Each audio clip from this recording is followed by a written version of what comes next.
nombreuses ce soir. Je crois que je remercierai jamais assez Akadosh Baruch Hu de me donner cette chance incommensurable de partager des moments de Torah avec un public féminin, avec des femmes, parce que les femmes, c'est un peuple juste extraordinaire, exceptionnel. Et à la veille des fêtes de Kippour, mais des fêtes de Sukkot qui arrivent, des Aïnara, et de tout ce qu'on a à faire. Et on a des familles, on a des foyers, on a des maisons, on a des enfants, on a des devoirs, on a toutes sortes de préoccupations. Et voilà un peuple entier qui est présent pour une chose, pour faire honneur à la Torah, pour faire honneur aux jours exceptionnels qui arrivent. Je refuse de dire aux jours redoutables. Vous savez que la traduction classique, c'est les jours redoutables. En général, on vient, on vous dit on va faire un cours sur Kippour, ou bien il y a bientôt Kippour. Attention, je ne peux pas prendre rendez-vous ce jour-là, c'est le jour de Kippour. Automatiquement, ah oui, c'est vrai, tu retiens ta respiration, tu dis ah c'est vrai, il y a un jour comme ça dans l'année. Bon, on va le passer, hein. Alors, au pire, un bon somnifère, dodo, je me réveille dans 25 heures, dans 26 heures. Au pire, j'ai mal à la tête. Et on a toujours forcément cette évocation. Et puis c'est sûr que la traduction jour de redoutable n'aide pas, il faut dire ce qui est. Alors moi, je vais vous dire, on est invité à la plus fabuleuse semaine du calendrier juif. On est invité à vivre des jours exceptionnels, des jours merveilleux. Si juste on prenait conscience de la chance qu'on a d'être invité à vivre une semaine dans laquelle le ciel, qui est d'habitude si loin de la terre, et combien de fois on prie, et combien on a l'impression des fois de prier, que on prie encore devant un mur, et t'attends la réponse, et t'attends juste, donne-moi un signe que ma prière sert à quelque chose, et voilà qu'arrive cette semaine où le ciel et la terre sont dans une proximité incroyable. Il suffit de tendre la main pour toucher le ciel. Je la vois, moi. Je suis positionnée d'une telle sorte que je la vois, cette proximité extraordinaire, cette volonté de proximité à Kadosh Baruch Hu est vraiment à portée de main, à portée de main. Et on va voir ensemble, Bezrat Hashem ce soir, comment faire pour tirer la quintessence de cette journée, de cette semaine, et en réalité même des jours à venir, les jours de Sukkot. Tout est lié, Rosh Hashanah, Kippour et Sukkot, bien sûr, puisque Sukkot, après cette grande réconciliation de Kippour, Hashem nous invite à venir dans sa demeure. Alors on va ensemble passer en revue cette grande journée et je vais m'arrêter sur quelques moments forts de cette journée de Kippour pour voir comment sortir de cette journée tout simplement en étant nous en version supérieure. Exactement comme les iPhones qui sortent tout le temps avec des versions supérieures d'eux-mêmes, les individus sortent chaque année avec des versions supérieures. Si juste on était conscient des compétences et des capacités qui sont les nôtres, nous sommes remplis, comme les grains de grenade, remplis de force, de capacité, de gentillesse, de mitzvot. Et Bezrat Hashem, on va voir comment mettre en place une vie qui est à la hauteur de ce que nous sommes réellement. Parce que ce qu'on croit, on croit toujours que toute l'année, c'est nous en version normale. Je te fais la tête, tu me fais la tête, hein, je lui réponds pas, elle m'a saoulée. Et Kippour, c'est nous en version Kippour. Genre, ok, chut, c'est Kippour, tais-toi. Et moi aussi, je me tais, ok? Et bon, en version, le jour de Kippour, faut pas exagérer, quoi. Je vais pas commencer à me rigoler de son habit ou à me dire que, oh, la grosse, qu'est-ce qui lui arrive? Quand même, on se tient à Kippour. Donc, Kippour, je me tiens, toute l'année, c'est moi. Et voilà que les Chachamim viennent et nous disent, t'as rien compris. T'as rien compris. Toute l'année, c'est pas toi, et Kippour, c'est toi. Et le Bnei Issachar vient et nous apporte une formulation très intéressante. Il dit, regarde, le mot Satan, en valeur numérique, vous savez que chaque lettre de l'alphabet a une valeur numérique. En valeur numérique, il fait 364. C'est les 364 jours de l'année où il fait en sorte que tu te plantes, que tu te trompes de chemin. Et il y a un jour dans l'année où tu es toi complètement. On a tous à l'intérieur de nous, j'ai envie de dire, c'est une application qu'Hachem nous télécharge à la naissance. L'appli GPS. Vous connaissez le GPS? Qui peut vivre sans GPS? Impossible. Alors on a un GPS intérieur. C'est le GPS de notre Neshama, bien sûr, qui a son GPS intérieur. Et ce GPS intérieur, qui est, pour l'occasion, le guide du pardon, du grand pardon serein, du grand pardon super, du grand pardon certain, avec une forte orthographe, c'est sympa, du grand pardon sympathique, tout ce guide, là, ce GPS intérieur, qu'est-ce qu'il fait? Ce GPS-là est là régulièrement dans notre existence pour nous donner des petites indications. Mais exactement de la même façon que le GPS, je choisis de l'écouter ou de ne pas l'écouter, parce qu'on est toujours plus intelligent que notre GPS. Il m'a dit d'aller à droite, mais je sais que c'est beaucoup mieux si je vais à gauche, parce que je connais le chemin et tout. Bim, tu vas à gauche et tu vois qu'il y a des travaux. Ah, on dirait que le GPS savait. Mais qu'est-ce que j'apprends du GPS? Deux choses fondamentales. Du GPS et de mon GPS intégré.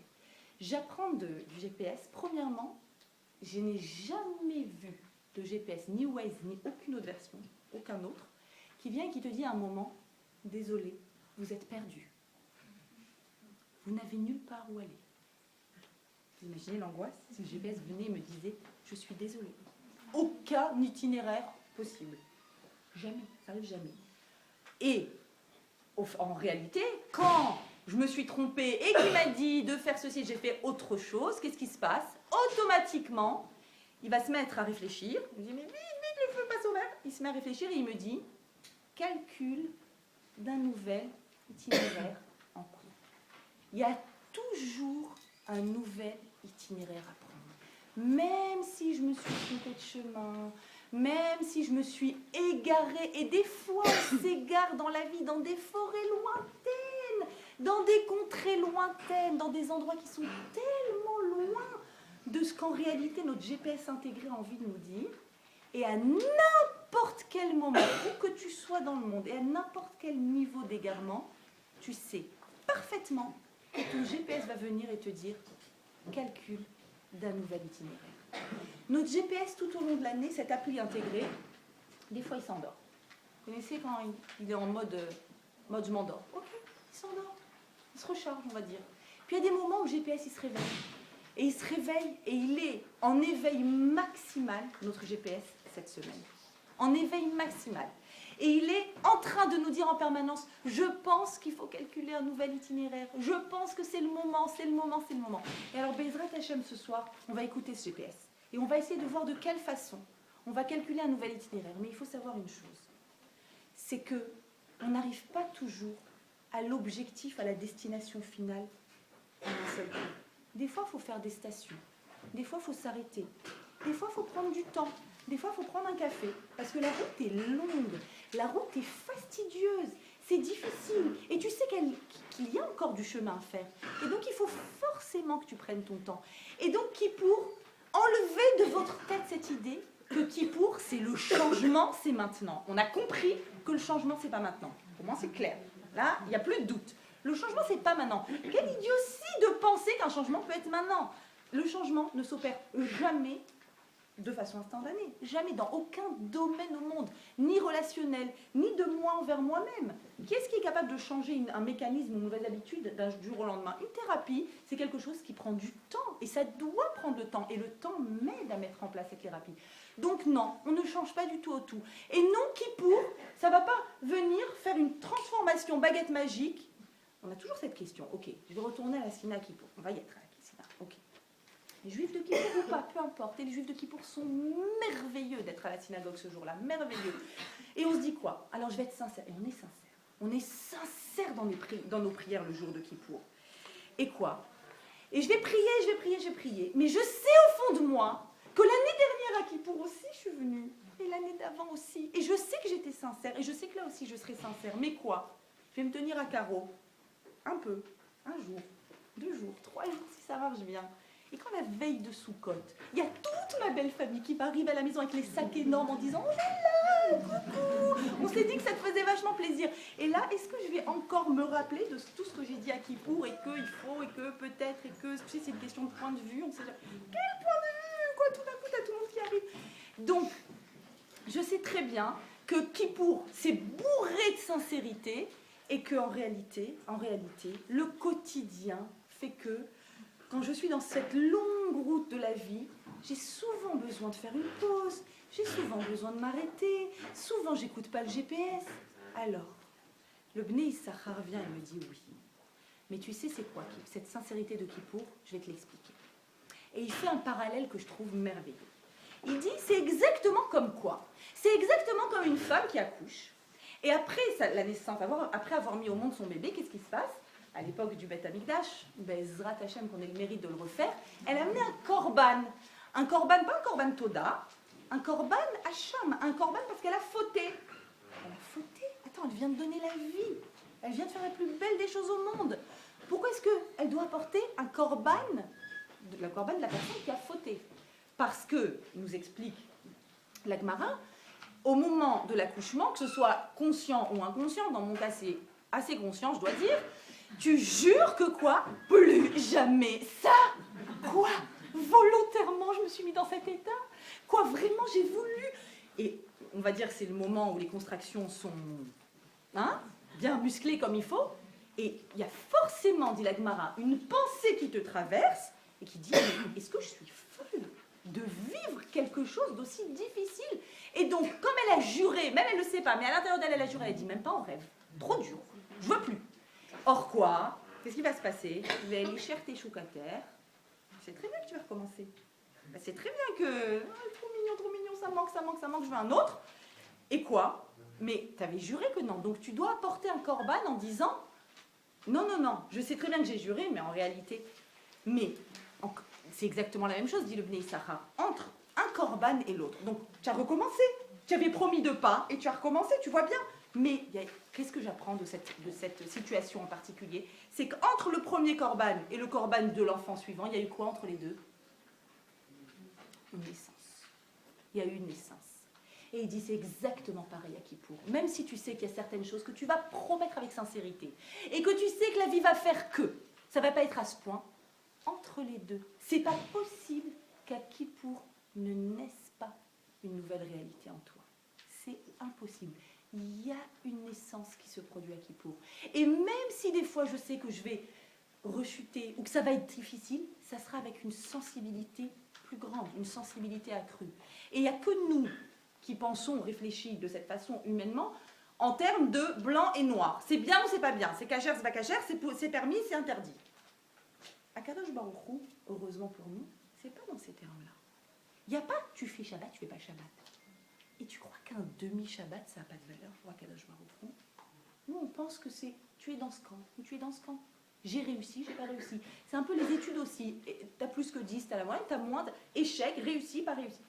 Non, pas du tout. Heureusement, dans le monde spirituel, chaque intention est valorisée. Chaque pensée, chaque volonté de bien faire est valorisée. Chaque sensibilité est valorisée. Donc oui, bien sûr, à Kippour vont naître énormément de choses. Parce que si ce n'est que ma sensibilité, c'est déjà énorme. Alors, voyons ensemble comment la Gemara parle de ce principe-là, de l'homme qui, que faire depuis la première faute de Adam? L'homme se trompe, l'homme se plante, on va le dire comme ça, de chemin. Il prend des mauvais tournants, souvent, ça arrive. Qu'est-ce que la Gemara nous dit de ça? La Gemara dans le Yerushalmi, Maseret Makot, nous dit la chose suivante. Celles qui ont des feuilles peuvent suivre, et je crois que je vous l'ai mis et en hébreu et en français, mais alors c'est assez intéressant, moi j'ai pas la feuille. Bon, je vais essayer de vous le dire de mémoire. La Gemara vient et la Gemara vient et pose la question suivante. Elle dit Shalou et achorma. On est allé voir, on est dans des concepts, c'est la Gemara. On est allé poser la question au concept chorma, l'intelligence. On est allé lui demander Choté, celui qui faute, Maoncho, qu'advient-il de lui? Qu'est-ce qui va se passer pour lui? La chorma a répondu, l'intelligence a répondu, écoute, c'est simple, en citant un verset, sa faute le poursuivra toute sa vie. Autrement dit, c'est définitif. Tu sais, quand tu fais un acte, et que l'acte est définitif, eh bien définitivement, tu ne peux pas dire qu'il est effacé. Je vais le dire en version moderne, la chorma, on est allé voir des intellectuels, on est allé voir des grands psychiatres, on est allé voir des psychologues, et et la personne sur son divan a dit oui, c'est difficile parce que dans ma vie, vous savez ce que j'ai fait ceci, j'ai fait cela. Oui, ça revient en cauchemar, bien sûr, ça vous poursuit, bien sûr, c'est là, c'est présent. Oui, ok. Ça, c'est la chorma. Shalou et hanevoa. On est allé demander à la prophétie. Le principe de l'absolu. Chote, Chotémancho, qu'est-ce qu'advient de celui qui faute? Qu'est-ce qu'on peut dire d'une telle personne? Elle a répondu, eh bien, tout simplement, Yamout. Oui. C'est simple, c'est l'absolu. Dieu dit non, toi tu dis oui. Dieu dit construisez et bonifiez mon monde. Toi tu dis j'ai bien envie de le détruire là tout de suite. Ça t'a pris comme ça. Yamout, c'est impossible. Plutôt, c'est pas lui Yamout, Nafsho, son âme. Ça veut dire, il est en train de dire, son âme ne trouvera pas de repos. Son âme est éteinte. C'est difficile de vivre avec un paquet qui est compliqué. Ok. On va dire en version moderne. Tu es allé voir Névoie, la prophétie, l'horoscope, Irma. Et Irma, devant sa boule de cristal, t'a dit, écoute madame, c'est compliqué pour vous. Je comprends qu'il y a des choses graves qui se sont passées. Ok. Bon. Sha'alou et HaTorah. On est allé demander à la Torah, et toi, Chotema Onsho, qu'est-ce que tu penses de celui qui fait une erreur, qui se trompe de chemin? Ma Onsho, qu'est-ce que la Torah répond? La Torah dit, j'ai quelque chose dans ma méthodologie, dans mon mode d'emploi du monde, qui s'appelle le korban.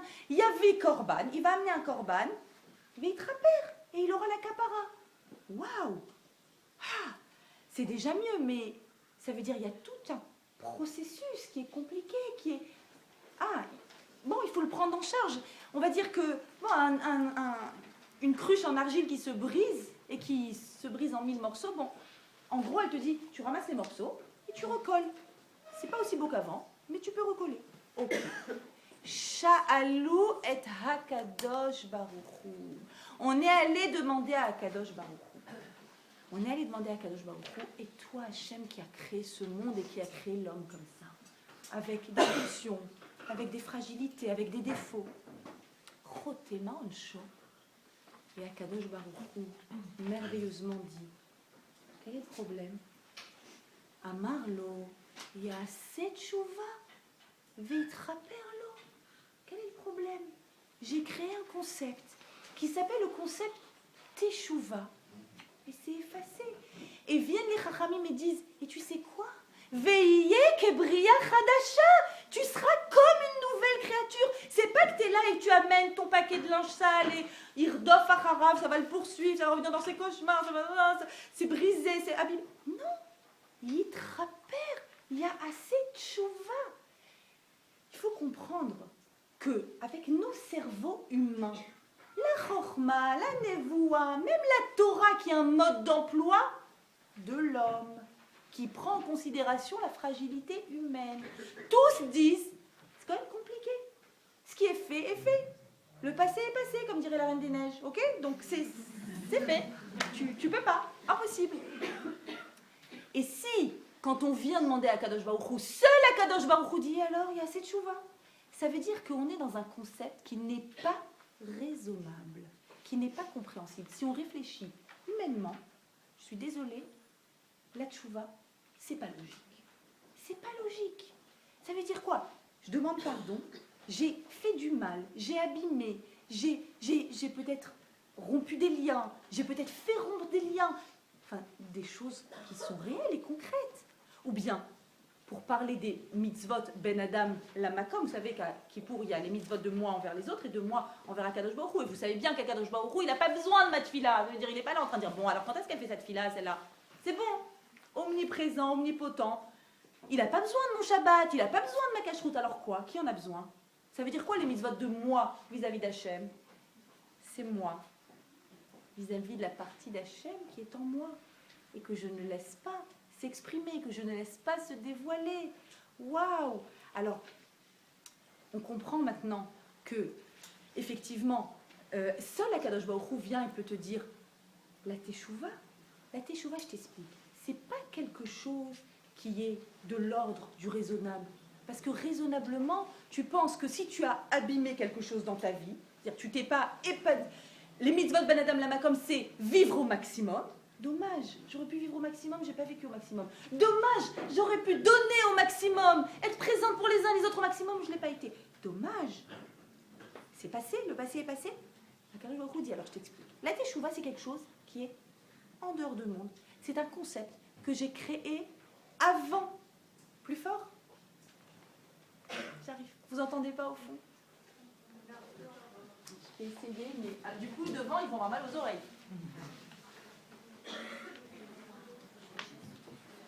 Je vais essayer. Et donc, on comprend. J'essaie. Moi, je m'avance.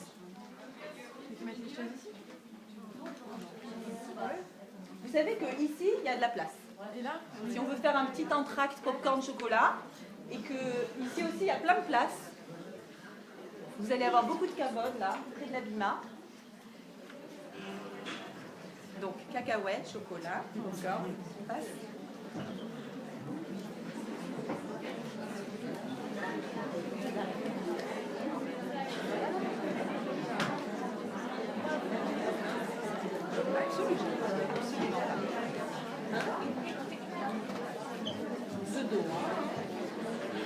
Ah, c'est magnifique. Ah, on peut se mettre là?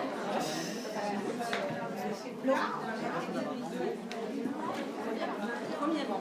Alors c'est plus cher, hein. Faut payer.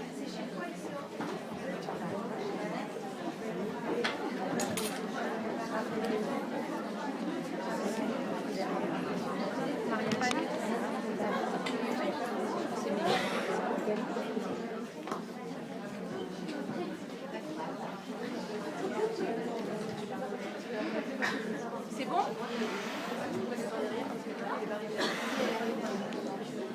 Elle est arrivée au fond de cette année.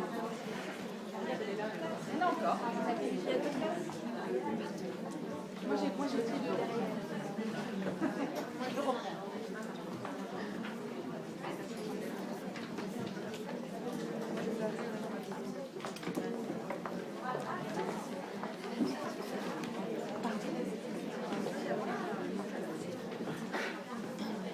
Mieux ou pas?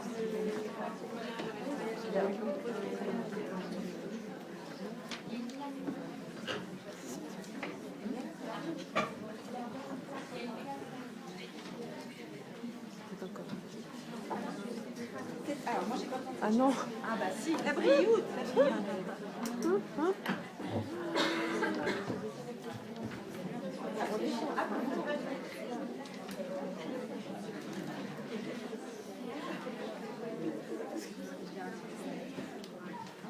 Là, on peut mettre une chaise.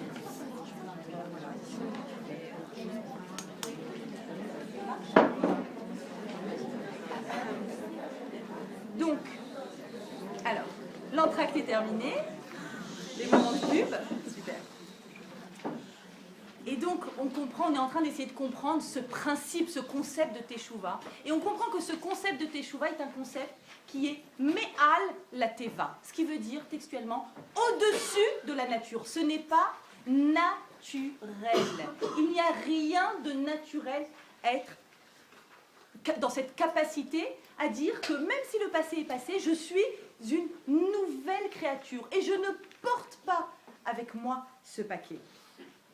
La teshuva, le mot teshuva, déjà, est intéressant. La chouve. Qu'est-ce que c'est la chouve? Revenir. Mais si je dis que c'est revenir, ça veut dire que on revient où? Que dans un endroit qu'on connaît, où l'on a déjà été. On ne peut pas revenir vers un endroit qu'on ne connaît pas. Ce qui veut dire déjà, rien que le mot teshuva te dit que quoi? Qu'en réalité, quand tu penses au mot teshuva, tu dis waouh, c'est beau le Shabbat, j'ai assisté chez une famille qui fait le Shabbat, je trouve ça magnifique. Mais ça paraît compliqué, tu te déconnectes, t'enlèves, ouais.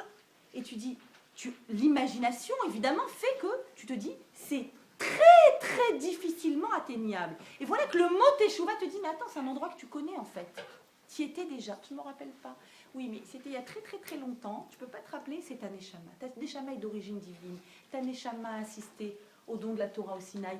Ta Neshama sait, elle connaît cet endroit. Son GPS intégré sait très bien, connaît parfaitement le chemin vers le Shabbat. Et c'est très intéressant de voir que les personnes qui ont le mérite d'avoir fait cette route te disent insupportable, inimaginable au début. Et après, quand tu y es, tu réalises qu'il y a quelque chose de naturel qui se met en place. Tu te sens dans ton état, tu te sens à l'aise. Alors, la partie la plus difficile, c'est vrai, qui reste la plus difficile, c'est le regard interrogateur de la famille qui ne comprend pas, qui dit mais Qu'est-ce qui n'allait pas avant pour que tout d'un coup, on n'est pas sympa, on n'est pas au top, nous? C'est vrai que c'est compliqué. Non, c'est réel, c'est réel. Mais le mot Teshuvah doit nous interroger. Je reviens. J'y étais, je connais cet endroit. Pour comprendre la force de la Teshuvah, la force de la journée du Dit Tishri, on est obligé d'essayer de passer ensemble et de comprendre quelle est l'histoire du Dit Tishri. D'où vient le Dit Tishri? Quelle est son origine? Pourquoi ce jour-là en particulier? Le Dit Tishri, c'est quoi? Est-ce que vous savez qu'est-ce qui s'est passé, le premier événement très connu qui s'est passé le Dit Tishri? Comment? Alors, les débris des tables, c'était le 17 Tammuz et, je l'entends exactement, le Dit Tishri. En fait, historiquement, Sivan, on entend les 10 paroles. Moshe monte 40 jours dans le Sinaï. Hachem va lui dicter la Torah. Il redescend le 17 Tammuz, mais malheureusement, la plus grande bêtise, tromperie de tous les temps a lieu le 17 Tammuz, le veau d'or. Le veau d'or, dit le Midrash, je ne me permettrai pas si ce n'était pas le Midrash qui le disait, c'est la Kala qui est sous la Choupa, puisqu'on est dans un mariage entre le peuple juif et Israël. La Ketouba, c'est l'étape de la loi, c'est la Ketouba. On est encore dans le mariage, on est dans les 40 jours, c'est-à-dire qu'on a juste entendu les 10 paroles. Moshe va descendre avec l'étape de la loi et avec toute la Torah. Et la Kala, la mariée, est encore sous la Choupa, et dit le Midrash, elle envoie un bisou à son ex. Horrible, horrible, horrible. C'est l'image que donne le Midrash, tout simplement. Pourquoi son ex? Parce que d'où elle vient, la Kala? Elle vient d'Égypte. Et en Égypte, qu'est-ce qu'il y a eu? Il y a eu de la Avodah Zarah, idolâtrie sur idolâtrie. Et donc, c'est quelque chose qu'ils connaissent bien, l'idolâtrie. Et tout simplement, c'est une sorte de replongée dans ce qui était avant. Et 17 Tammuz, Moshe prend cette décision extraordinaire. Il a l'étape de la loi dans la main. Il les brise. Il remonte. Il dit, on n'en reste pas là. Le peuple est dans tous ses états. Il réalise l'énormité de leur erreur. Il remonte sur le Sinaï. Rosh Chodesh Elul, au bout de 40 jours. Hachem lui dit, tu sais quoi? Ok, j'annule pas tout, j'annule pas le mariage, mais tu sais quoi? Statu quo. T'es de ton côté, je suis de mon côté, c'est pas l'amour fou, on se supporte. Non, même pas en rêve. On veut comme avant. On veut une vraie réparation. Arrive le mois des Louls, les 10 jours de Tishri, encore 40 jours qui s'appellent Yemé Ratson, les jours du Ratson, de la volonté. On veut avoir envie d'être très très proche d'Akadosh Baruch Hu, et on veut que tu aies envie de nous Akadosh Baruch Hu pour que l'histoire de l'humanité puisse continuer, l'histoire du peuple juif élu qui amène le monde vers une réparation. Et donc, 40 jours, c'est 40 jours pour réparer, mais alors complètement. Pas à moitié. Pas, bon, tu vas de ton côté, je vais de mon côté, tu vas au boulot, je vais au boulot. Un amour fou, un amour exceptionnel, un amour comme au début. Arrive le 40e jour de la 3e montée de Moshe dans le Sinaï, on est le Dit Tishri. Akadosh Baruch Hu dans la Torah, c'est un verset qui est écrit, il dit à Vayomer Hashem el Moshe, Psal lecha shne luchot avanim karishonim, grave lecha pour toi, 2 tables karishonim comme les premières. On recommence. Une nouvelle Ketouba. L'histoire continue, et non seulement elle continue, mais ce jour-là va naître le concept de pardon et de réparation. Ce jour-là, enfin, le peuple juif, avec les 2e tables de la loi, reçoit en cadeau le Dit Tishri. C'est pour ça que je vous dis le Dit Tishri, je vous en supplie, vous n'allez pas la signer avec la Rama, parce que c'est un mariage, le Dit Tishri. Vous comprenez que Moshe redescend avec non seulement des tables, avec non seulement un mariage, et c'est nous la Kala. Il y en a qui s'habillent en blanc. C'est nous, on peut mettre le voile, c'est vous aussi. Carrément. Et donc, le Dit Tishri, c'est quoi? C'est un mariage. Et c'est aussi le don de quoi? Du principe de réparation. On peut réparer. Tu n'es pas obligé de rester dans la vie avec juste des débris de table de la loi. Parce que là, ce qu'on a en main, c'est des débris. Et combien de personnes arrivent à Kippour avec un cœur brisé, avec une vie brisée, avec toutes sortes de débris qu'ils ont ramassés. Ils se disent, juste Hachem, est-ce que c'est possible de réparer? Je peux réparer ma relation avec ma maman, avec ma soeur, avec ma belle-sœur, avec ma famille. Est-ce que c'est possible de recommencer Karishonim, comme avant? Et le Rashi sur place le Midrash également nous dit que ce jour-là est un jour extraordinaire aussi parce que Pessal Lecha, grave pour toi. Le mot psal veut dire grave, mais ça veut aussi dire en hébreu, psal c'est comme le mot pessolette. La pessolette, c'est quoi? C'est ce qui reste, c'est les débris. D'accord? C'est ce qui est tombé quand tu as fait quelque chose d'essentiel. Ce qui reste, c'est la pessolette. Comme le srach, c'est le fameux toit qu'on va mettre à Soukot. On dit, la Gemara nous dit que le toit doit être fait de la pessolette, c'est-à-dire pendant tout l'été, on a fini les vendanges, on a fini de ramasser tout ce que la terre a pu produire, et puis il y a la pessolette, tous les branchages dont j'ai pas besoin, j'ai pas d'utilité, ils vont être utilisés. Pessal lecha, les débris sont pour toi. C'est comme ça que Rashi le lit. On peut lire grave pour toi et les débris sont pour toi. Pourquoi? Parce que comment là-haut sur le Sinaï, Moshe nous grave ces fameuses deuxièmes tables? Moshe, il reçoit un diamant qui s'appelle le Sanperion, nous dit Rashi. C'est genre la reine d'Angleterre, elle peut pleurer, elle n'aura jamais un diamant comme ça. Jamais, jamais. Un diamant, je ne sais pas combien de milliers de carats, un diamant qui grave dans la pierre. Sauf que quand tu graves dans la pierre, alors avec cet énorme diamant, il fait un sillon sur la pierre, et qu'est-ce qui tombe? Plein de petites dizaines de carats, de rien du tout, hein, n'est-ce pas? Qui tombent à droite, à gauche, tout plein de carats. Et là, Hachem lui dit, Pessal lecha, ce qui est tombé, c'est pour toi. Prends ça. Prends ça et fais avec ça un beau diamant. Pourquoi? Parce que Moshe descend du Sinaï avec les deuxièmes tables de la loi ce jour-là. Tout homme Israël est là. Le Midrash nous raconte comment ils sont en larmes, parce qu'ils tremblent. Ils ont déjà vécu ce scénario une fois et ça s'est mal terminé. Ils disent, pourvu que Moshe descende avec la fameuse phrase qu'on va répéter à Kippour sans arrêt.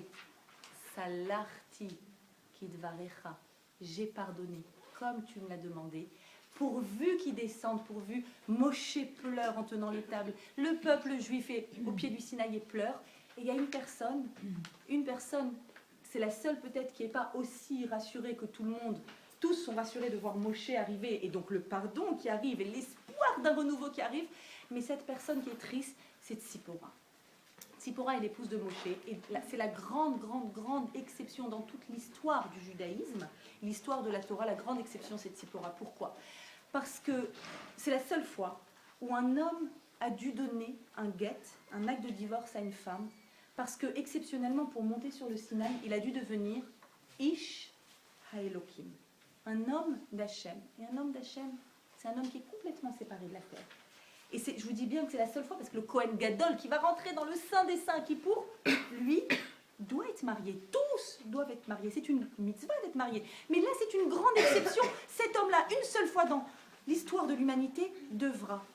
Et Tzipora, elle, l'extraordinaire épouse de Moshe, c'est que pour que le monde avance dans son fameux GPS vers sa finalité, pour que tout le peuple juif soit pardonné, pour qu'on reçoive ces fameuses deuxièmes tables, elle a dû renoncer à ce pourquoi il ne faudrait jamais renoncer.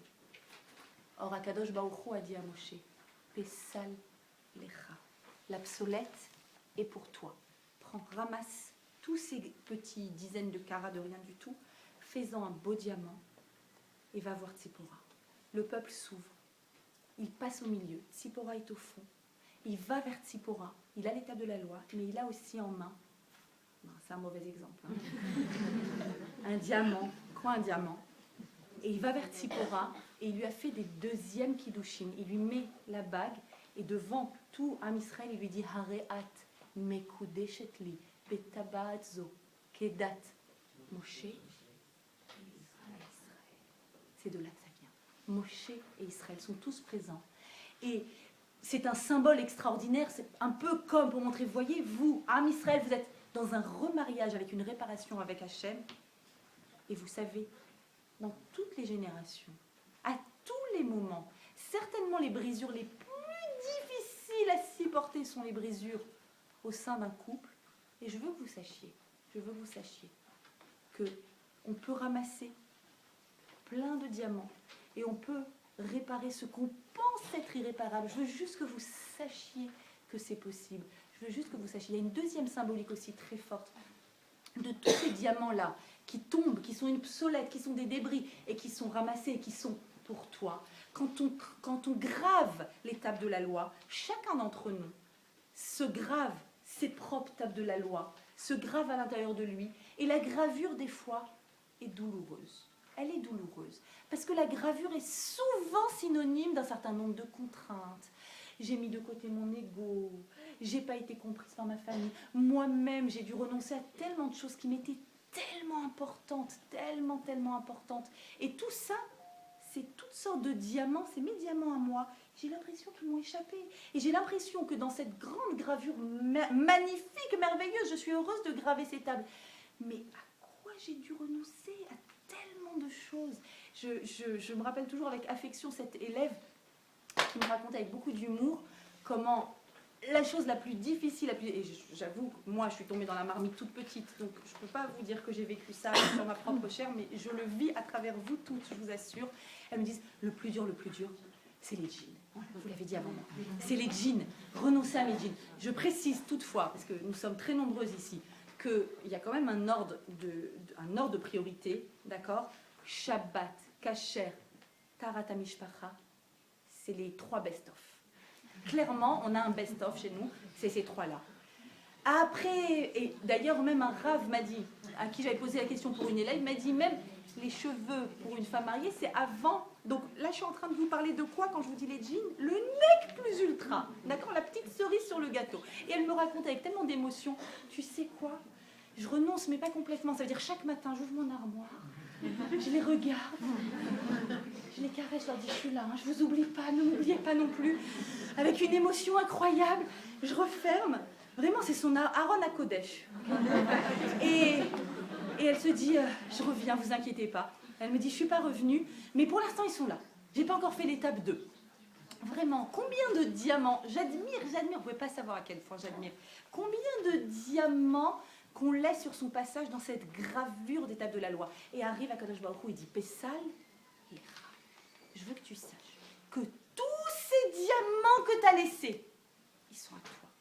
Ils sont à toi. C'est ta force la plus grande. C'est ton ADN maintenant. C'est ta définition. Tu sais que c'est à toi. On ne peut pas te l'enlever. Et d'ailleurs, quand juste après Kippour va sortir, et on va tout de suite rentrer dans les fêtes de Sukkot, qui est une invitation à aller dans la demeure d'Akadosh Baruch Hu, on va se mettre sous quoi? Sous de la pessolette. Comme pour dire, tu sais les débris. À travers les débris, quand tu lèves les yeux au ciel, quand tu es dans la soukha, à travers quelque chose qui te semble être rien, ça ne sert à rien, c'est des débris. Il n'y a rien qui pousse dessus, c'est les débris de l'agriculture. À travers tout ce que tu penses être les débris dans ta vie, tu sais qu'est-ce que tu peux voir à travers? Tu peux voir le ciel. Tu peux voir le ciel, c'est à toi, ça t'appartient et c'est par là que tu accèdes au ciel. Nous dit ce grand épisode de Pessalecha du jour de Tishri. N'oubliez pas quand même que dans le Aaron HaKodesh, il va y avoir quoi? Il va y avoir en permanence les louchot, la réparation. Et à côté de ça, on ne fait pas la politique de l'autruche. La petite souris, c'est quoi? C'est une souris qui fait comme ça, comme ça. Le singe, pardon, je me suis trompée. Pourquoi? Parce que dans le Aaron HaKodesh, on aimerait tellement qu'il n'y ait que quoi? Qu'il y ait juste les nouvelles louchot. Regardez Maktouba, regardez mon mariage, regardez comme on s'aime. On fait un selfie sur Facebook, on le met, vous avez vu tout le monde? On s'aime, c'est génial. Ça serait top. Non, pas du tout. Ne vis pas dans l'illusion. Je veux que dans le Aaron, tu mettes quoi? Les tables de la loi et les débris des premières tables.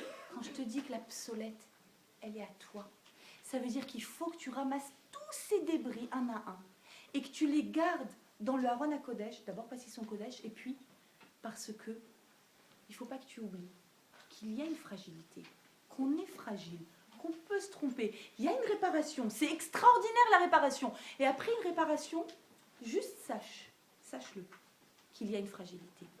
Sache-le que toi, vis-à-vis de toi-même. Le vidouille, c'est quoi le vidouille? On va faire le vidouille à Kippour.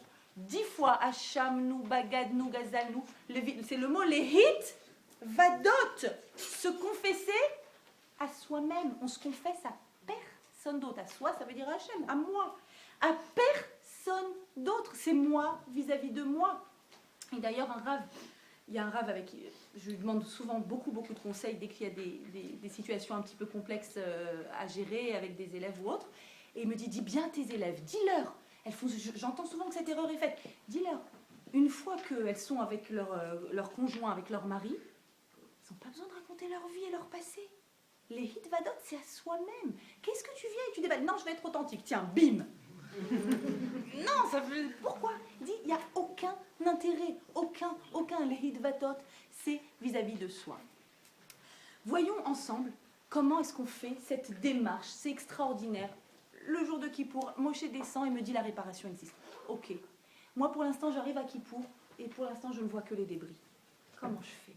Quoi, juste j'arrive, je vais à la Sina, et souvent je ne peux pas aller à la Sina, j'ai les petits-enfants. Je vais faire une Sina version maman j'ai faim, maman nana, maman je me suis disputée. C'est compliqué. Comment est-ce que je fais pour atteindre cette réparation de Kippour, pour y croire, pour la ressentir? Le premier élément, j'ai appelé ça la recette de Tishri. Si vous avez la recette de Kippour, pardon. La recette, mes recettes, je l'écris R-E-S-E-T. Reset.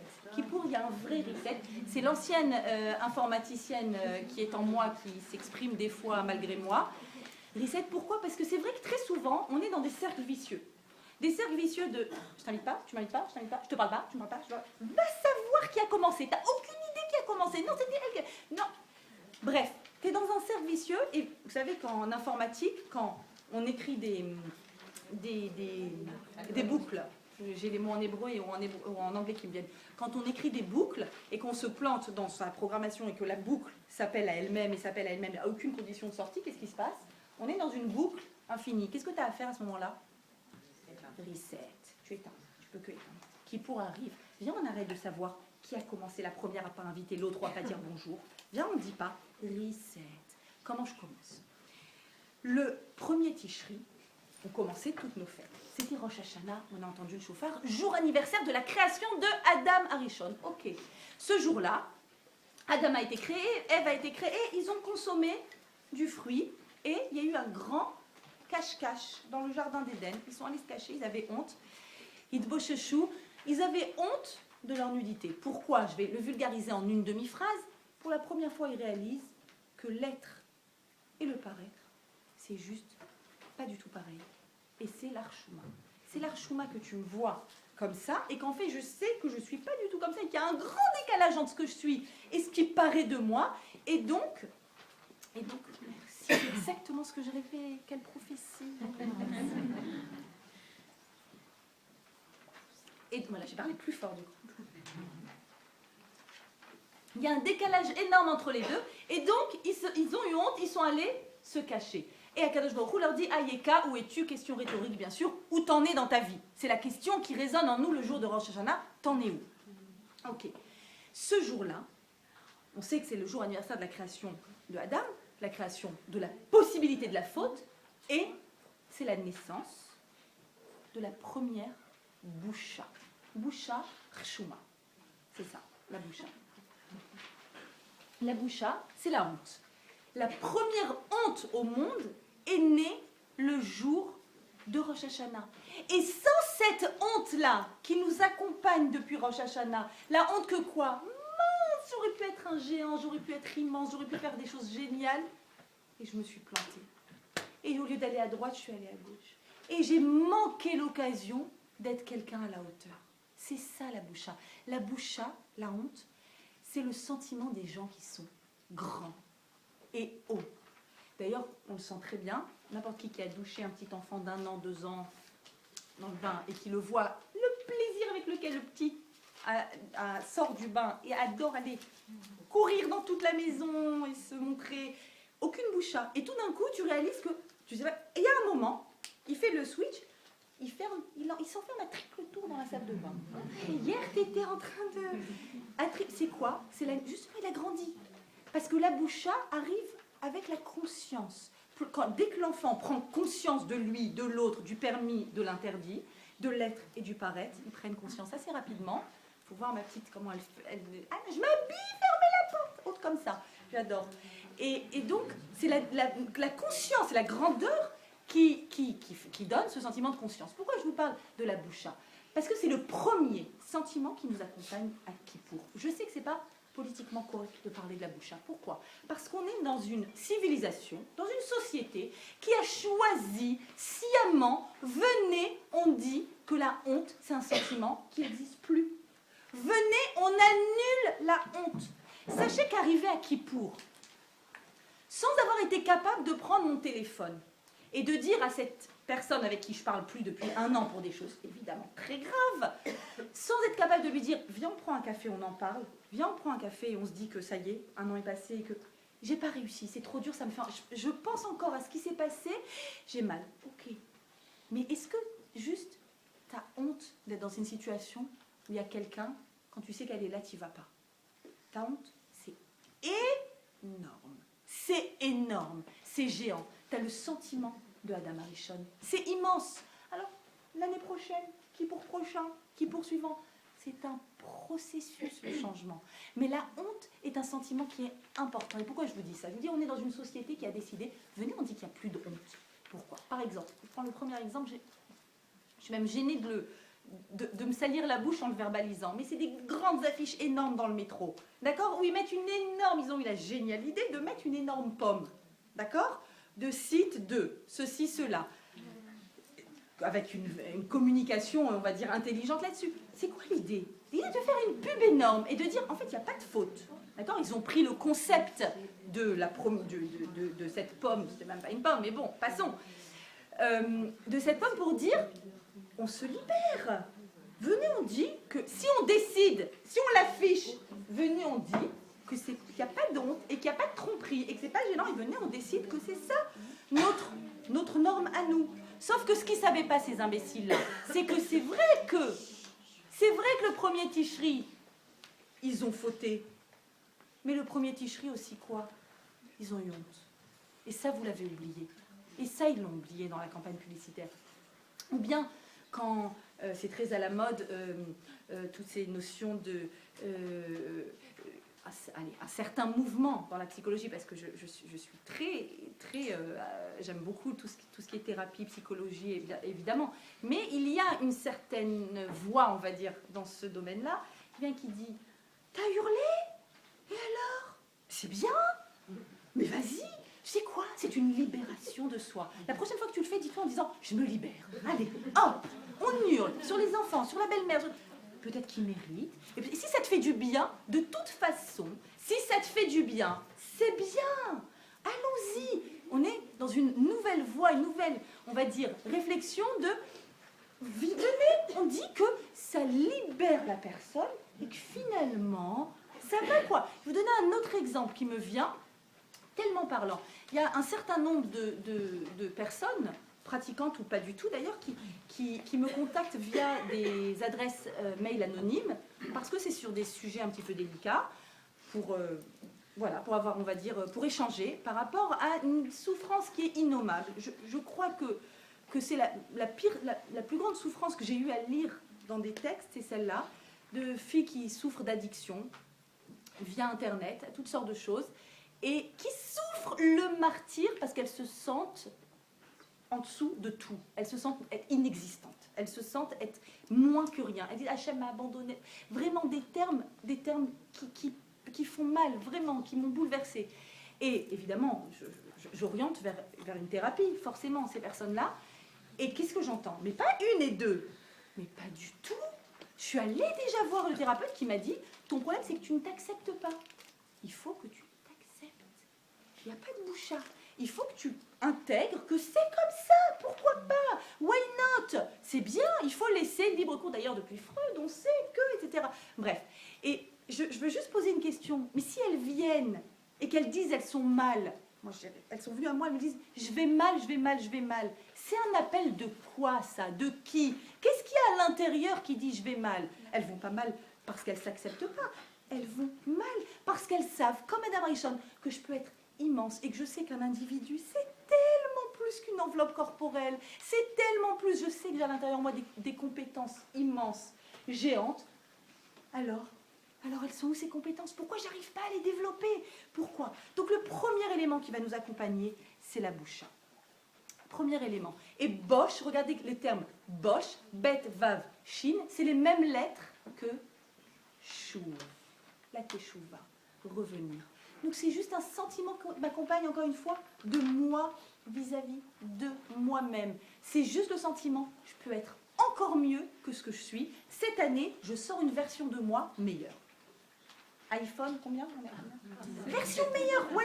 Mon projet de cette année, c'est de sortir une version de moi. Je m'auto-télécharge en version avec plein d'applis géniales, des applis où je vais pouvoir entendre, aider, entendre la souffrance de l'autre, ne pas être centré sur moi-même, être capable de voir qu'il y a d'autres réflexions, qu'il y a d'autres visions, d'autres façons de concevoir des réalités. On va donc être accompagné de ça. Ça, c'est depuis le premier Tishri. Maintenant, on voit que le temps passe.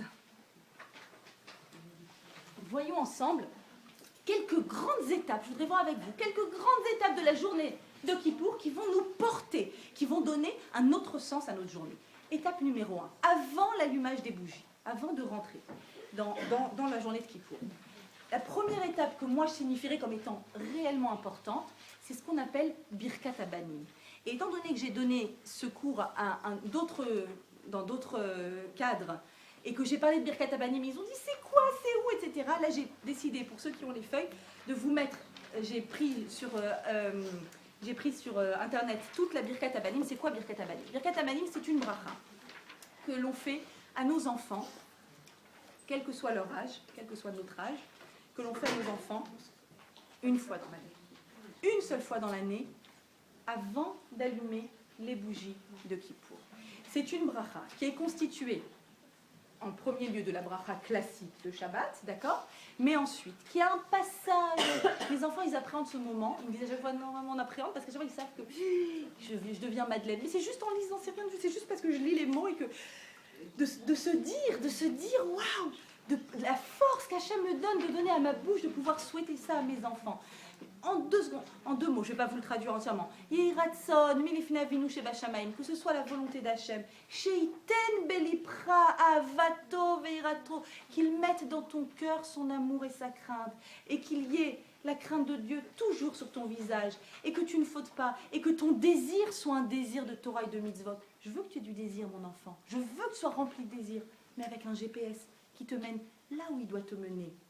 Et ensuite, on parle que tes yeux, que ta bouche, que ton cœur, que tes mains, que tes jambes, que tes mains fassent des mitzvot, que tes jambes courent pour faire, etc.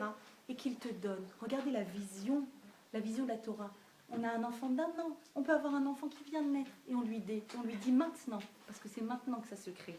Iten lecha, qu'il te donne. Banim ou vanot, qui te donne des fils et des filles. Tzadikim vetzidkaniot, qui soient des tzadikim, oskim batorah ou bemitzvot, qui soient toujours remplis de Torah, qu'ils aient envie de faire la Torah et le mitzvot, qu'ils aient ce GPS en eux.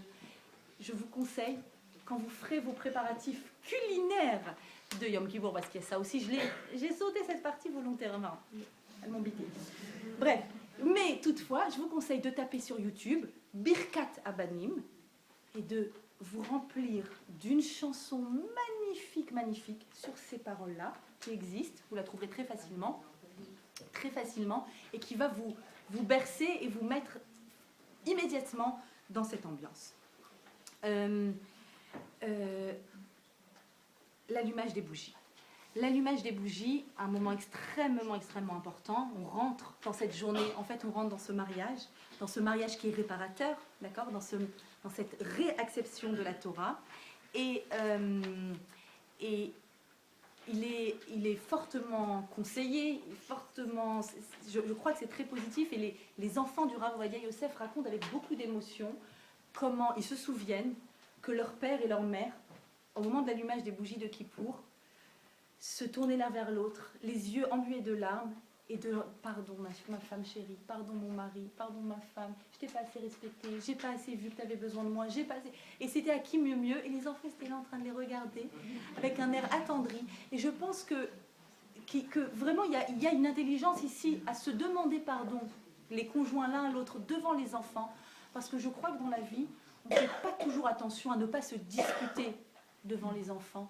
Alors ils méritent aussi d'avoir une réconciliation sincère et des vœux sincères d'amour devant eux, puisque pourquoi ne pas réparer de cette façon-là. Et c'est des moments forts, c'est des moments qui impactent la neshama de nos enfants. Kol Nidre. On rentre dans Yom Kippour, Kol Nidre. On rentre avec Kol Nidre. Un tout petit mot sur Kol Nidre. Kol Nidre, c'est un premier passage qu'on dit pour annuler tous les vœux qu'on a fait dans l'année. Pourquoi pour annuler tous les vœux? Parce que toute l'année, tu as dit, je t'assure, je serai là. Je te promets, je prends sur moi. Sur ma vie, D'accord? On n'arrête pas de donner, d'être sûr de prendre des engagements. Et bien évidemment, on ne les tient pas toujours. Or, comment cette bouche qui a pris tellement d'engagements qu'elle n'a pas tenu, elle va aller devant un Kadosh Baruch Hu une journée entière, prier et supplier. Alors d'abord, on retire et on fait reset à notre bouche, tout simplement. On fait reset de tous ces faux engagements pour redonner de la fiabilité à notre parole. J'ai entendu que ce texte venait des Maranes qui, toute l'année, vivaient comme des chrétiens et ils faisaient Kippour dans leur cave, bien sûr, de façon cachée. Ils disaient, mais comment notre bouche peut faire Kippour alors que... Et ils ont donc mis en place ce texte de Kol Nidre pour annuler toutes les paroles mensongères, les paroles non tenues qui ont été dites dans l'année. Et j'arrive au Yud Gimel Midot. Et je voudrais m'arrêter un tout petit peu là-dessus, les 13 attributs de miséricorde, qui sont une partie centrale de la prière de Kippour. Pourquoi ça? On va les dire 26 fois pendant Kippour. Les 13 attributs de miséricorde, c'est un passage, ce sont des versets de la Torah. Ce fameux moment, vous vous souvenez quand Moshe était en haut, Hachem va lui donner les tables, et Moshe, très justement, dit « Ok, c'est magnifique. Les Bnei Israël qui sont en bas, ils vont recevoir des tables. Ils vont recevoir une réparation extraordinaire. Génial. Mais qu'en est-il de toutes les années à venir, les siècles à venir, les milliers d'années à venir, toutes les générations qui viennent et qui vont vivre Kippour? Eux, ils n'ont pas Moshe qui descend avec des tables. Comment sauront-ils qu'ils ont été pardonnés? Comment sauront-ils? Je veux qu'ils soient certains qu'ils sortent de Kippour, la fin de Kippour, n'est-ce pas, qu'on a bien fait notre Kippour après le chauffard, on nous met des ailes dans le dos, direct. On peut partir en volant à la maison tellement qu'on se sent. Alors Moshe dit, j'ai envie qu'ils se sentent comme ça, j'ai envie qu'ils sentent ce soulagement extraordinaire. Pas parce que c'est passé, attention, c'est pas de ce soulagement que je parle. Je parle du vrai soulagement de waouh, il y a quelque chose vraiment qui s'est transformé en moi. Et Hachem répond à Moshe, Vayavor Hachem alpana vayomer vaikra. Hachem, Kel, Rachum, Vechanoun, Erech, Hapaim. Les 13 attributs, c'est-à-dire 13 subtilités dans la façon d'être Rahman. C'est quoi être Rahman? On traduit par miséricordieux. Rahman, c'est un principe, c'est juste génial comme principe. Pourquoi? Le mot Rahman vient de Rechem. C'est quoi Rechem? Rechem, c'est la matrice, c'est l'utérus. C'est un organe que Dieu a créé qui est exceptionnel. C'est un organe qui est capable, d'ailleurs, c'est absolument impossible de le créer artificiellement, ils ont essayé, c'est impossible, parce qu'il est capable d'accepter autre que lui, et non seulement de l'accepter, de lui donner vie, de le faire vivre, de le faire grandir, de le protéger de toute invasion. Ça, c'est le Rechem. La Rachmanout d'Hachem, c'est pas de dire, ou la Rachmanout que nous devons avoir à Kippour, c'est pas de dire, bon, je m'annule, ok, tant pis. Je renonce, je fais comme si j'existais pas, d'accord, ok, t'as gagné. Ça, c'est pas la Kapara. Ça, c'est pas Kippour. D'accord, je baisse la tête et je laisse. Non, pas du tout. Kippour, c'est quoi? C'est la Rachmanout.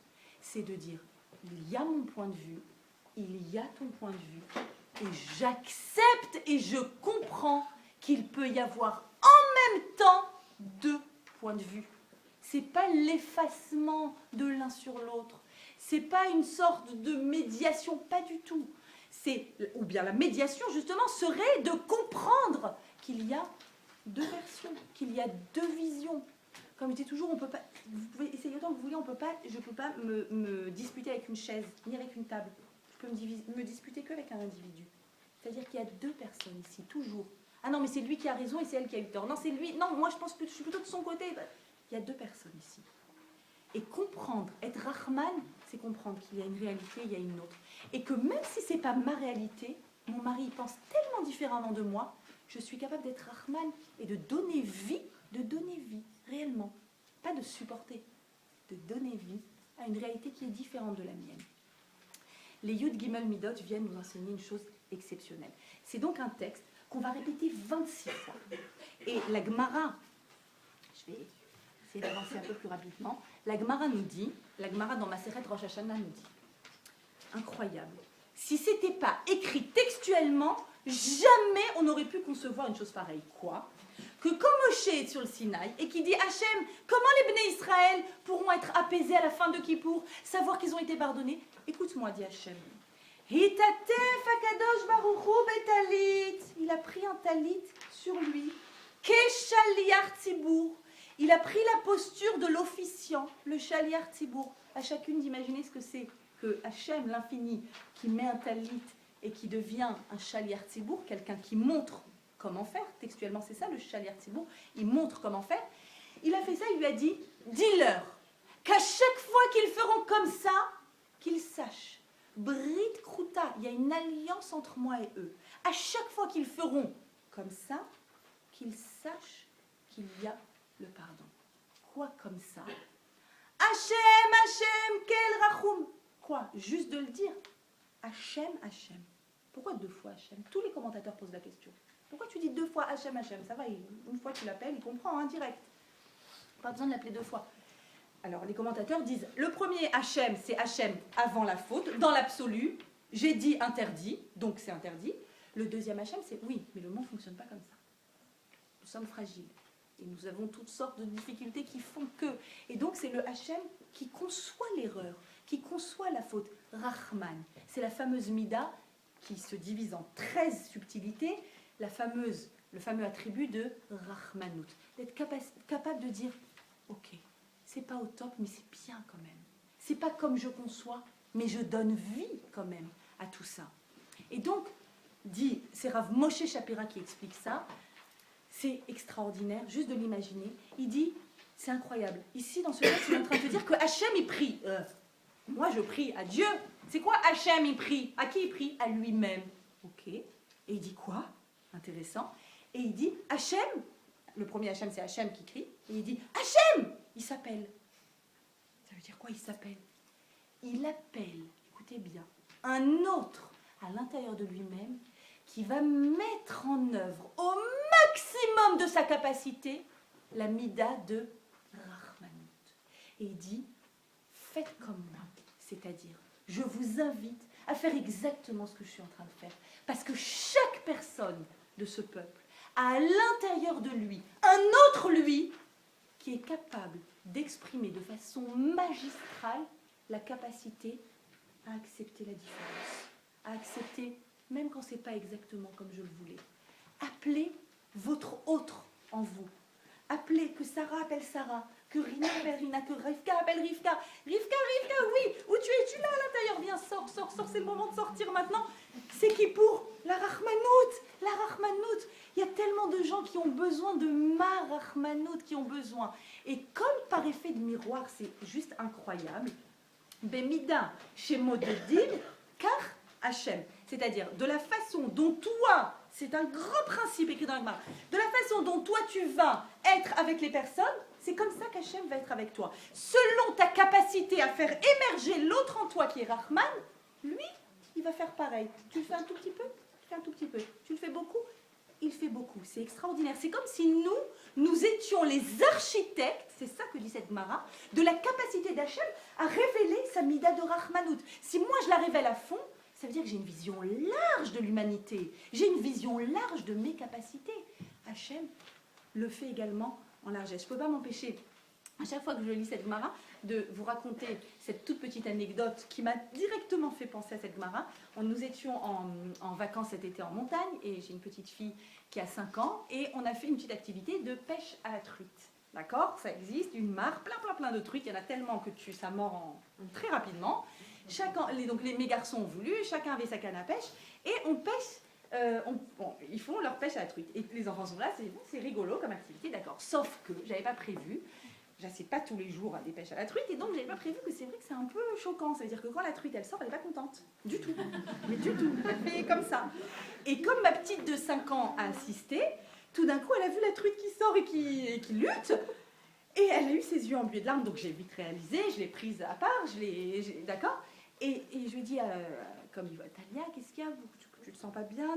Qu'est-ce que... Parle, exprime. Et donc, comme il faut faire, bien sûr.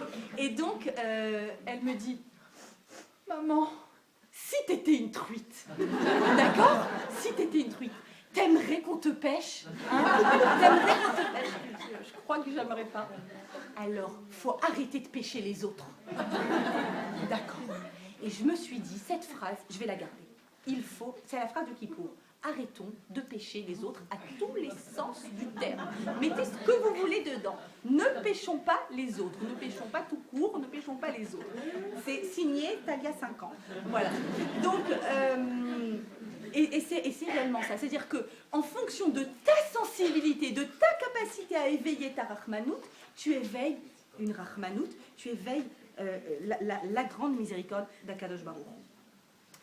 Je voudrais terminer rapidement, juste en évoquant cette prière fabuleuse de Moussaf. Alors Moussaf, c'est le moment où tu piques du nez, en général, un petit peu des difficultés mais heureusement qu'il y a des tellement beaux airs qui nous réveillent un petit peu. Et Metmane Daraya Kohen Gadol. Waouh, comme c'était beau de voir le Kohen Gadol. C'est quoi? L'homme le plus saint, le jour le plus saint, dans l'endroit le plus saint, une seule fois dans l'année. Il avait le droit de pénétrer le Saint des Saints. Une seule fois. Et pour très peu de temps. Et il faisait une prière, et une prière très courte. Pourquoi très courte? Parce que dehors, il y a tout le monde. Et tous, ils sont comme ça, en film.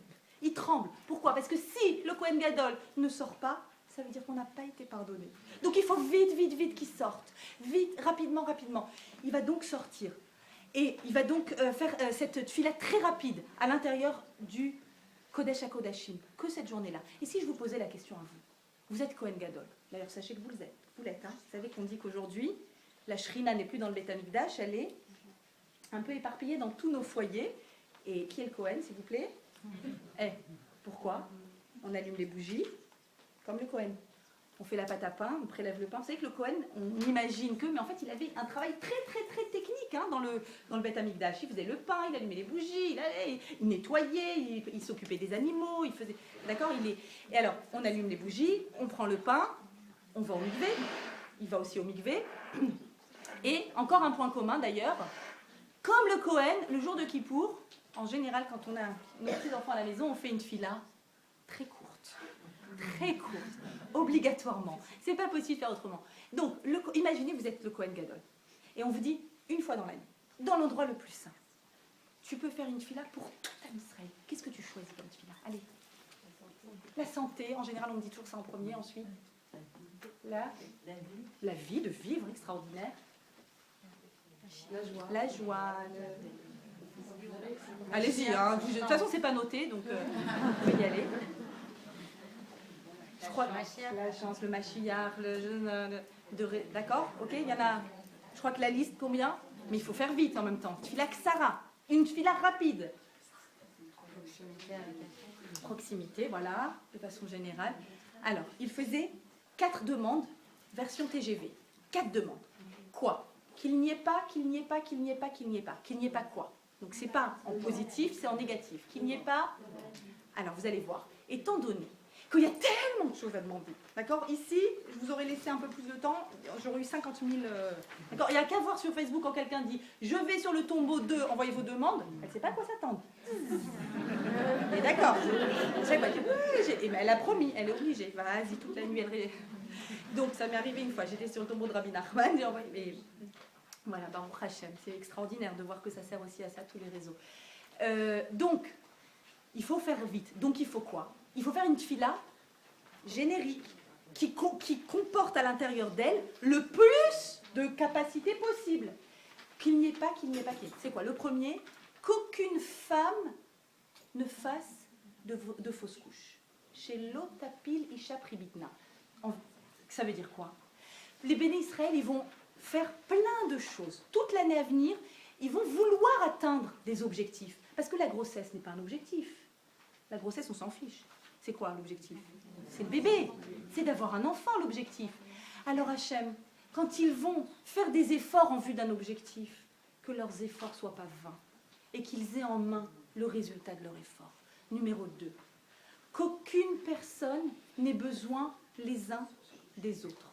C'est-à-dire que tu n'aies pas besoin du médecin, que tu n'aies pas besoin de la psy, que tu n'aies pas besoin du pôle emploi, que tu n'aies pas besoin, d'accord, que n'aies pas besoin les uns des autres. C'est-à-dire l'autonomie, que je sois capable de subvenir à moi-même à tous les niveaux, à tous les niveaux.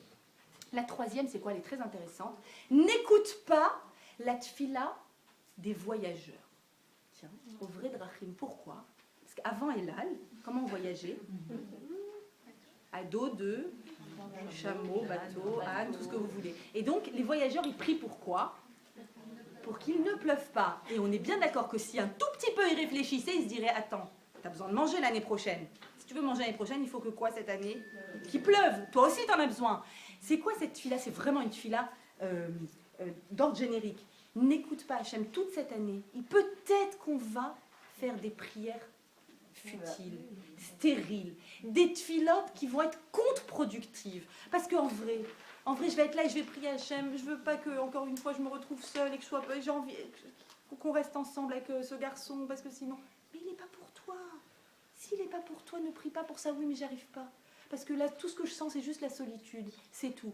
Alors Hachem, si toutefois, je fais une prière, qui est une prière contre-productrice et qui ne me mène pas mon GPS à ma destination, n'écoute pas cette fille-là. Et le quatrième, j'avais aussi entendu, Mashiach, ça veut dire le zéra de David, que David donc c'est celui qui va donner naissance au Mashiach ben David, soit toujours présent, c'est-à-dire qu'il n'y ait pas des pensées, que nous ne soyons pas envahis par des pensées de « et finalement, ça sert à quoi tout ça ?» À quoi ça sert tout ça? Quand il y a des épreuves, Dieu préserve. On entend souvent ces questions. Ça mène à quelque chose, cette souffrance? Que, je t'en prie, Akadosh Baruch Hu, je t'en prie, que tes enfants n'aient pas à se dire « je ne comprends pas vers quoi tout ça me mène ». Qu'ils voient l'objectif final. Parce qu'en attendant, ils ont toutes sortes d'arrêts, toutes sortes d'étapes. Mais il y a un objectif final, c'est celui-là. Et je termine avec Neila. Neila, la fin de la tfila. La fin de la tfila quand les cieux se referment. Parce qu'à Rosh Hashanah, à Rosh Hashanah, se sont ouverts, ce sont des principes de Kabbalah qu'on ne comprend pas complètement, mais on peut le ressentir. Les cieux se sont ouverts, on dit qu'il y a 7 cieux, d'accord? 7 niveaux. Pardon? Ah, des sphirotes, etc. Loin de moi de vous enseigner cela. Il y a 7 niveaux pour atteindre Akadosh Baruch Hu. Ils sont ouverts maintenant, tout le temps, jusqu'à Kippour, jusqu'à la Neila. À la Neila, on va crier de toutes nos forces. À la fin de la Neila, Shema Israël Hashem Elokeinu Hashem Echad, c'est le moment où Rabbi Akiva était justement sur son bûcher. Lui aussi, on dit que chaque année, avec nous, il crie Shema Israël Hashem Elokeinu Hashem Echad. Puis ensuite, il y a 7 fois, tout le monde ensemble dit Hashem Hu HaElokim. Hashem, de plus en plus fort, Hashem Hu HaElokim. Et en fait, nos Charamim nous disent que nous sommes tout simplement en train de raccompagner Hachem. Il était tellement proche de nous pendant ces 10 jours, tellement proche, qu'on pouvait toucher le ciel. Et là maintenant, le voilà qui retourne vers son trône. Le premier Hachem ou Elohim, premier ciel, deuxième ciel, troisième, on le raccompagne. Et au 7e Hachem ou Elohim, on a quelques instants. Dans une seconde va sonner le chauffard de la fin de Kippour, le chauffard de ta nouvelle Neshama à l'intérieur de toi, prête à atteindre des sommets, mais juste avant, tu es juste devant le trône d'Akadosh Baruch Hu, juste devant. Et rapidement, là, ta dernière tfila, ultime, mettez-la sur votre livre de prière, juste avant le chauffard, tu es juste devant le trône d'Hachem. Au 7e niveau, une dernière tfila, tout le chauffard, et avec énormément de joie, on sort de Kippour et on va s'apprêter à rentrer dans la demeure d'Hachem. On verra Hachem à travers peut-être tous ces débris, toutes ces difficultés, toutes ces contraintes, mais on le verra. L'essentiel de Kippour, l'essentiel de Rosh Hashanah des 10 jours et de cette journée de Kippour, le mot-clé, mes amis, je termine promis avec ça. Le mot-clé, c'est le mot Chaim. Zorchenu lechaim, melech hafetz bachaim, kotvenu besefer hachaim. Combien de fois dans nos prières ces jours-ci et à Kippour nous disons Chaim, la vie, Hachem la vie. Et la vie en hébreu, elle ne se dit que au pluriel. Que au pluriel. Chaim, c'est un pluriel, ça n'existe pas au singulier. Chaim, c'est comme ça qu'on le dit au pluriel, parce qu'il y a ma vie. Et il y a la vie de tous ceux qui m'entourent. Et qu'est-ce qu'elle serait sans toute cette vie? Et il y a ma vie actuelle, et il y a ma vie qui est en devenir. Il y a la personne, il y a moi en version supérieure qui est en devenir. Et donc, c'est certainement pour ça que le Kippour 1945, je crois qu'il s'agissait du camp de concentration de Buchenwald, il y a eu Kippour. Parce qu'ils sont restés, on a des photos, il y en a énormément de témoignages. Il y a eu un Kippour qui a été fait, et vraiment la première question qui nous vient, des centaines de rescapés, des squelettes vivants, encore en habits. Ils avaient encore leurs habits dans les photos. On a dans le livre de Loulek, du Rabbi là, où on voit la photo de Loulek qui assiste à un Rosh Hashanah. Il y avait le Rabbi de Klausenburg qui était là. Le Rabbi de Klausenburg, pendant la Shoah, a perdu sa femme et tous ses enfants. Et ils font Kippour. Et tu ne peux pas t'empêcher de te dire, mais c'est quoi leur Kippour? Ils font Kippour. D'abord, ils arrivent encore à faire Kippour. L'innommable s'est passé et ils sont là avec ferveur en train de faire Kippour.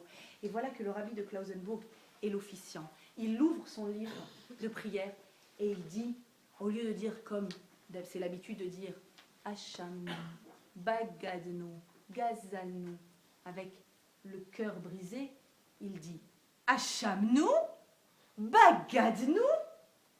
Et comme ça, il fait tout le vidouille, point d'interrogation. Il referme son marzor, il dit, mes amis, ce vidouille n'a pas été écrit pour nous. Ce vidouille ne nous concerne pas. Est-ce que nous, on a pu voler dans le camp? On a pu tromper? On a pu faire du mal à quelqu'un dans le camp? Les fautes dont nous sommes responsables ne sont pas écrites dans ce marzor. La faute dont nous sommes tous responsables, c'est que chaque jour que Dieu a fait, on n'arrivait pas à se lever le matin et à dire « Modé ani lefanecha » « Merci Hachem de m'avoir rendu ma neshama » parce qu'on ne considérait pas que la vie était le bien le plus précieux. Alors faisons tchouva sur une seule chose. Il faut que nous nous réparions et que nous comprenions que la vie est le bien le plus précieux et qu'on est capable, nous pouvons le dire maintenant 70 ans après, et qu'on est capable de créer une version de nous extraordinaire, exceptionnelle. Je vous souhaite les Chaim Tovim ou le Shalom, qu'Akadosh Baruch Hu vous écrive tous et tous dans le livre de la vie, que vous ayez une année magnifique et merveilleuse, les Chaim. Amen.